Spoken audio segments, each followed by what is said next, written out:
ભાવનગર જિલ્લામાં ફરી એકવાર ચોંકાવનારી હુમલાની ઘટના સામે આવી છે. તળાજાના રહેવાસી સતનામસિંહ બાવરી અને તેમની પત્ની રોશન કૌર પર જીવલેણ હુમલો કરવામાં આવ્યો છે. મળતી માહિતી મુજબ દંપતી પાલીતાણાથી બાઇક ઉપર તળાજા પરત ફરી રહ્યા હતા ત્યારે શિહોરના 4 હુમલાખોરોએ કારથી પીછો કરી બાઇકને ટક્કર મારી હતી, જેના કારણે બંને રોડ ઉપર પટકાયા હતા. ત્યારબાદ હુમલાખોરોએ તલવાર, છરી અને પાઇપ જેવા હથિયારો વડે સતનામસિંહ ઉપર હુમલો કર્યો હતો. પતિને બચાવવા પત્ની રોશન કૌર દ્વારા બૂમ કરતા લોકો એકત્રિત થયા હતા. આ દરમિયાન એક હુમલાખોરે દેશી તમંચા જેવી ગન કાઢી ફાયર કરવાનો પણ પ્રયાસ કર્યો હતો, પરંતુ લોકોના ટોળા એકઠા થતા હુમલાખોરો ફરાર થઈ ગયા હતા. ગંભીર રીતે ઈજાગ્રસ્ત દંપતીને પહેલા પાલીતાણા સરકારી હોસ્પિટલ અને બાદમાં ભાવનગર સરટી હોસ્પિટલ ખાતે ખસેડવામાં આવ્યા છે.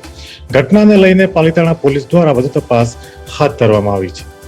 અહેવાલ ફિરોઝ મલિક, ભાવનગર. અમે તમને આપીશું પળે-પળના સમાચાર. જો તમે અમારા નિર્ભય માર્ગ ન્યૂઝ ચેનલને સબસ્ક્રાઇબ કર્યું નથી તો અત્યારે જ નીચે આપેલા આઇકોન બટન પર ક્લિક કરીને સબસ્ક્રાઇબ કરો અને શેર કરવાનું ભૂલશો નહીં.